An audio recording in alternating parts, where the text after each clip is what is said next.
very nice to have Nina, who will be discussing on midwife in the NHS currently, as well as some relevant to me today. I'm the host. I'm Sadia Zaman, and I'm a medical student at Imperial. And it's a pleasure to present to you Amina. Could you please introduce yourself as well? Tell us a little bit more about your role. I'm so sorry, Sadia. I'm having a little bit of issue with the audio, so I couldn't hear you very clearly. Could you just quickly repeat that last bit? Of course. Please do introduce yourself, as well as tell us a little bit more about your role in the NHS today. Okay, sure. So my name's Amina. I'm a midwife. I've been a midwife for over 16 years now, and I work as an NHS midwife, currently at the moment in the antenatal clinic, and I also work as a specialist midwife that deals with pregnancy loss and bereavement with a charity called Tommy's that also does kind of ongoing research into pregnancy health and issues related to pregnancy loss. So I work in northwest London, and that's kind of two different hats I wear in midwifery. Masha, definitely that you're especially regarding bereavement. Obviously, it's not something that's perhaps easy to deal with or often spoken about in the community as well. So very nice to the show, and inshallah today we'll be able to pick your brains a little bit. We have a lot of questions to go through, so everything we'll be able to cover, but we'll definitely try our best to make the most of it. Okay, so great. The first question I have for you is regarding the ever-present COVID-19. So obviously with COVID-19, it's a life-changing experience that everyone in 2021 would have gone through, and it's undeniable the impact it's had on our lives this year, but also notably the NHS. Can you maybe just give us a little bit of a background in how the maternity service has been used over the last year? Sure.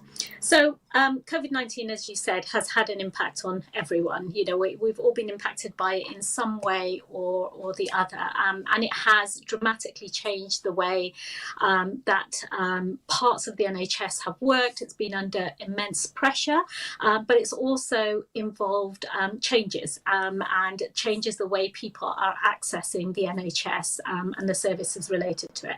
Now, I'm based in maternity, and in some ways it's a lovely bubble to be in. We don't get to necessarily see the impact of it in the way, for example, my colleagues in sort of emergency care or ITU are impacted by it in that way. And maternity services carry on regardless of whatever happens.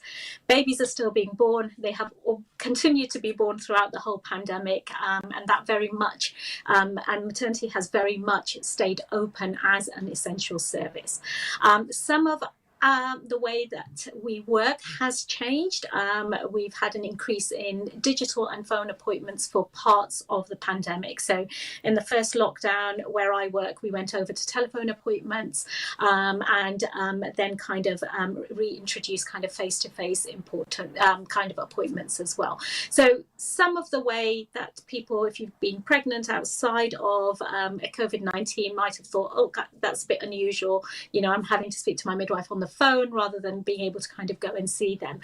But by and large, things should still stay the same. What has impacted, and sadly what we have seen, is that there have been some people who, because of how overwhelming COVID-19 is, we all see on the news, on TV, what's happening, with ambulances backed up, NHS hospitals being overrun, is that it's discouraged people from seeking medical advice. And that's impacted maternity as well. People are reluctant to access our services, sometimes very kindly because they don't want to be a burden on us. It's something that women that I am coming across are very kind of eager to say, we don't want to, we're really sorry, and we don't want to kind of, kind of cause you extra work to happen in that way. And then some people are worried about coming into hospital or going into their kind of clinics for appointments because they're scared of getting coronavirus or picking it up and passing on to family members who are shielding, who they're living with, who are vulnerable in that way. So that's kind of been the kind of way we've seen the impact happening, that when people should be getting help from us, they're not accessing it. And it's a message that we're so keen to get out, that we are essential services. We have worked the whole way throughout COVID-19 and we continue to do so. Well, brilliant. That's covered quite a few changes in itself, that you brought up telephone conversations and conversations, which I think is happening the board and GP in certain tools as well. One question that I had, particularly pertaining to, you mentioned about the, digital coding and the safety aspect. I'm sure a lot of women who are pregnant are actually thinking, how safe is it actually with COVID-19 still in circulation? Can you maybe tell us a little bit more about that? Yeah, no, sure, absolutely. So most maternity services, in fact, all maternity services are usually in a different part of the hospital. They're away from the main hospital. Maternity services will have their own entrances.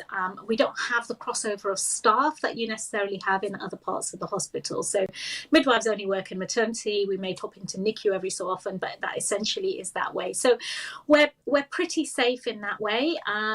Maternity teams, midwives are doing everything they can to keep pregnant women and their babies safe. So we're practicing social distances. Our clinic waiting rooms now have socially distanced waiting spaces. We're only asking people to come in if it is safe for you to do so, and if it is necessary for you to do so as well. We're also all wearing PPE. We're all wearing protective equipment. So we're wearing masks, we're wearing gowns, gloves, sanitizing our hands far too much these days, but still kind of working really hard to stop the spread of COVID-19 in between patients. Where making sure that we're kind of sanitizing the area as well, and like I say, we're keeping it as safe as we possibly can. If we're ever suspecting, if people have, pregnant women do sometimes get COVID-19, if we're aware of that, then we are in a very different part of the maternity unit to the rest of the people. So it is safe. It's as safe as going to the supermarket, going to the shops, probably more safer than that because we are a lot more cautious in that way.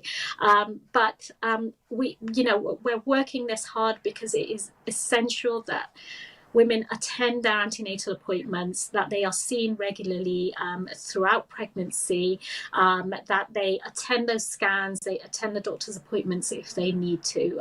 Maternity care, antenatally and postnatally, has been worked out, has always followed a schedule, has been worked out to keep women and their babies safe and healthy. And we need to see people during those regular appointments so that we can pick up. If there's anything that we need to be aware of, we can pick it up rather than, waiting too late and then, those kind of problems becoming a lot more serious in that way. So we're working incredibly hard to do that. And, I hope the message is kind of getting out there that, we're it's absolutely, our kind of biggest priority of keeping women, their babies and your extended families safe, but also making sure that we're supporting you throughout this pregnancy too.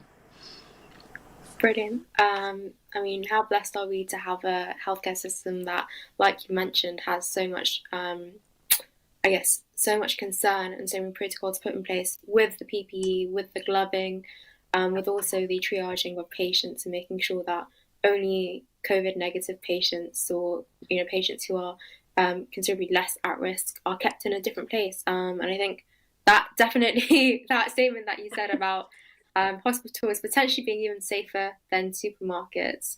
From my experiences within the NHS so far, I can probably say, there is an element of that with the amount of sanitization that's happening at the moment. Probably makes it quite difficult for healthcare workers, but definitely safer for patients. So thank you on behalf of, the public for that front. we're all part of the same system. We're all trying to get on top of it, really, aren't we? Exactly, fair. And to be honest, the work that midwives and other NHS staff do are often, I guess, downplayed by a lot of us who just get NHS free at the point of care as well. Thank you. I wanted to touch upon a particular segment of the community, especially because we are TV1, a Bangladeshi show as well. And a lot of our viewers are from South Asian communities, and as you would have learnt about earlier last year as well, the communities perhaps disproportionately affected by COVID are the BME populations, and a lot of South Asians who are pregnant at the moment might even be feeling more concerned. What would you say to mums who might have this on their mind? No, sure. It's absolutely sorry, excuse me. It's absolutely relevant, and it is something that we are aware of. We're aware of that. BAME, Black, Asian, minority ethnic communities are more affected by COVID. We're aware in maternity that whilst there's no greater risk of getting COVID if you are pregnant. We do know from the studies that's carried out. So there's an ongoing study called the UCOS study, which is the UK obstetric surveillance study, which has been kind of tracking all of the information right from the beginning of COVID, and kind of ongoing studies by the Royal College of Obstetricians and Gynecology, College of Midwives, and the Royal College of Child and Paediatric Health. So 3 big colleges have always, right from the beginning of the pandemic, kind of looked at the effect on pregnant women in different groups of pregnant women. And the information from that is that women from Black, Asian, minority ethnic backgrounds are more likely to be admitted to hospital when pregnant with COVID if they do pick COVID up. So it's not that you're more likely to get COVID, but COVID seems to affect women from South Asian backgrounds, definitely, and Black and other Asian backgrounds more than it does women who don't come from that background. So it's something we're aware of. It's one of the main reasons why we're putting, the NHS puts extra precautions in from women from these community. They've got a 4-point plan, which includes having a lower bar for pregnant women from these communities to kind of escalating their care. So if you're at all worried, you should be heard a lot quicker and a lot easier in that way.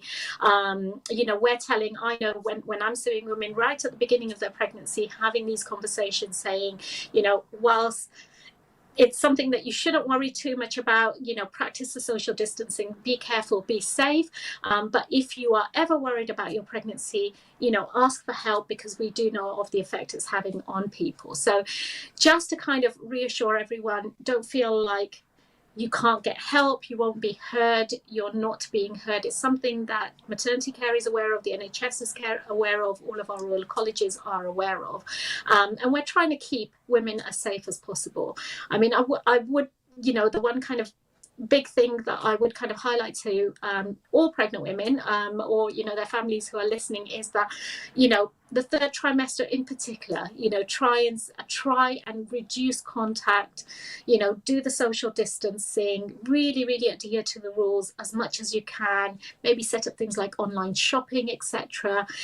We do know, again, from the information that those affected in the 3rd trimester are, again, people who are most likely to be admitted to hospital. And sometimes that's leading to, things such as premature birth and people getting quite unwell in that way. So if you're from a BAME background, definitely kind of be cautious and get help sooner rather than later. That's the best way of kind of keeping yourself safe. And definitely in that 3rd trimester, make sure you're kind of very, very cautious and adhering to all of those rules as much as possible. Thank you. I had no idea about the studies that you mentioned as well, but it's great to hear that, particularly within obstetrics and gynecology, there is research, there is also extra precautions being undertaken to ensure that families do stay safe. Speaking of families, actually, there's been quite a lot of concern about exactly who can't attend appointments in particular. And obviously, with the situation at the moment, it can be quite worrying, quite concerning for families, especially new ones. Can partners attend maternity appointments? And if not, why not?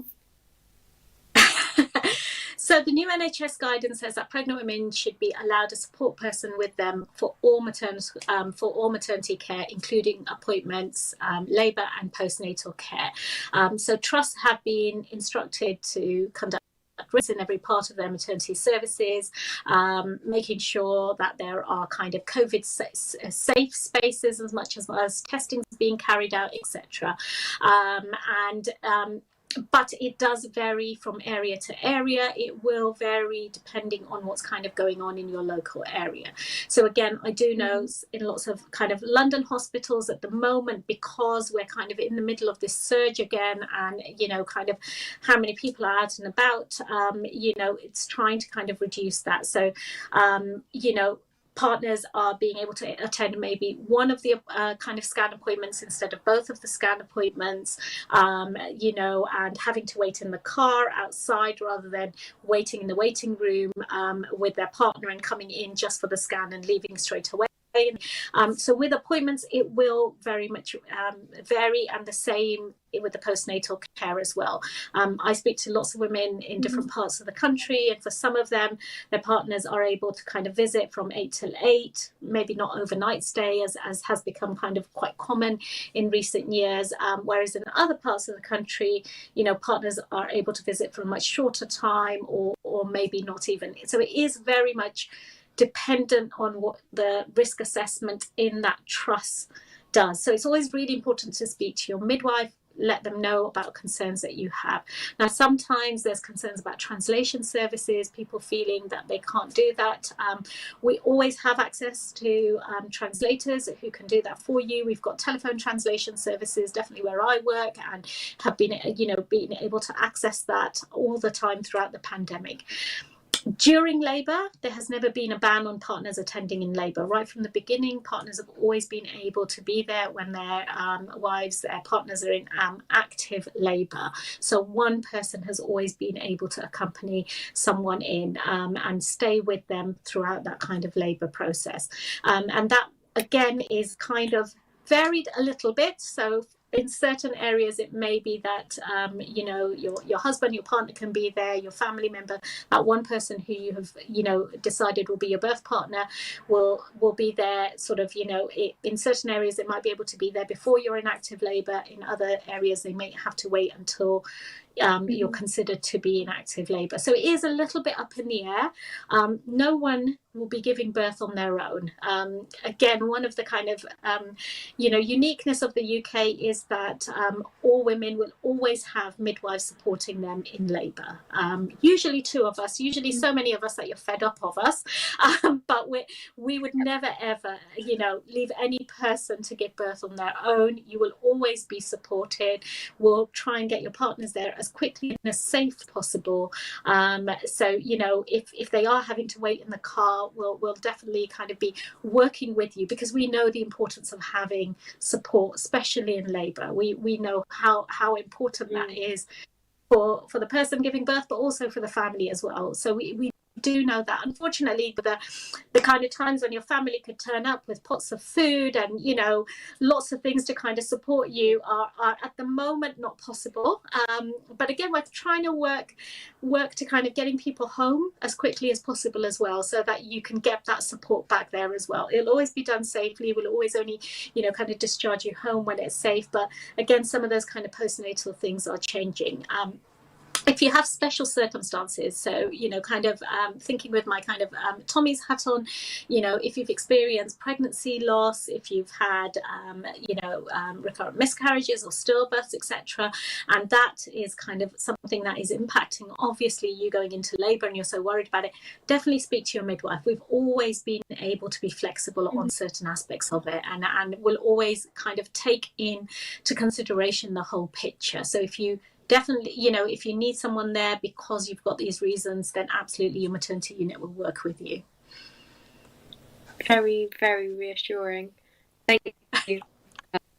depending on particularly the active labour process as well, because I think a lot of families might be concerned about, am I going to miss out on potentially, the birth of an entirely new baby into our lives? And I think that has pretty nicely addressed any concerns that patients may have had, as well as concerning bereavement and issues within the actual process itself. I think you've kind of touched upon the next question, which was already going to be about the differences between maternity services for antenatal and postnatal care, and how different maternity services may have different policies. Could you maybe summarize in a sentence or two exactly, what is the reasoning, what's the rationale behind the maybe discrepancies and the differences between the services?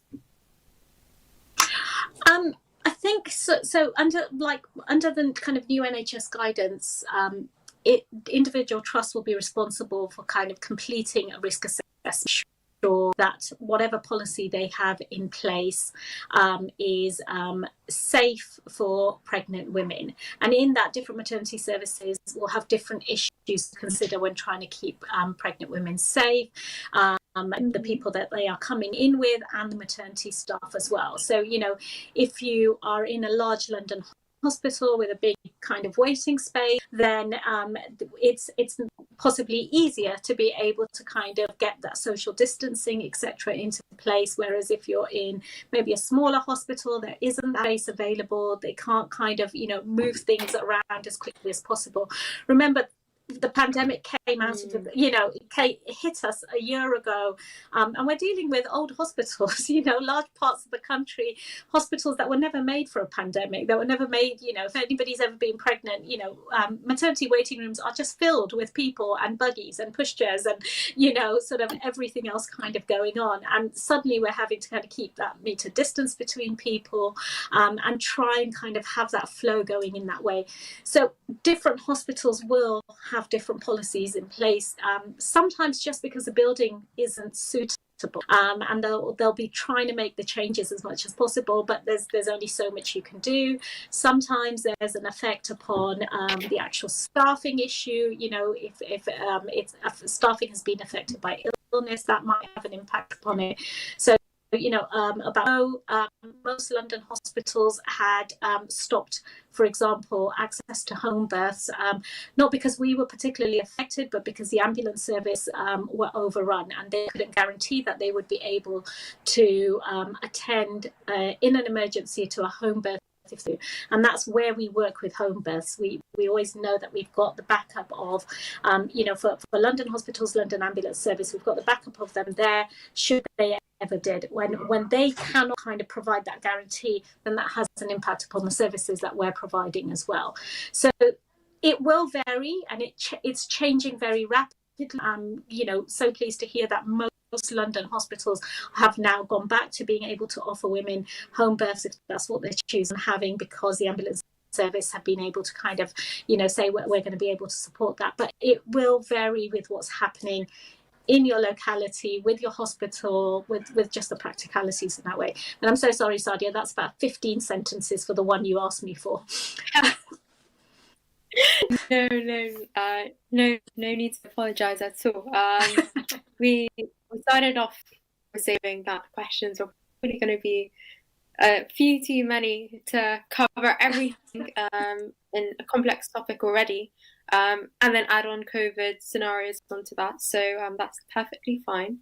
I think in terms of, just finishing up, just a few more questions really, specifically regarding mothers who actually might have COVID.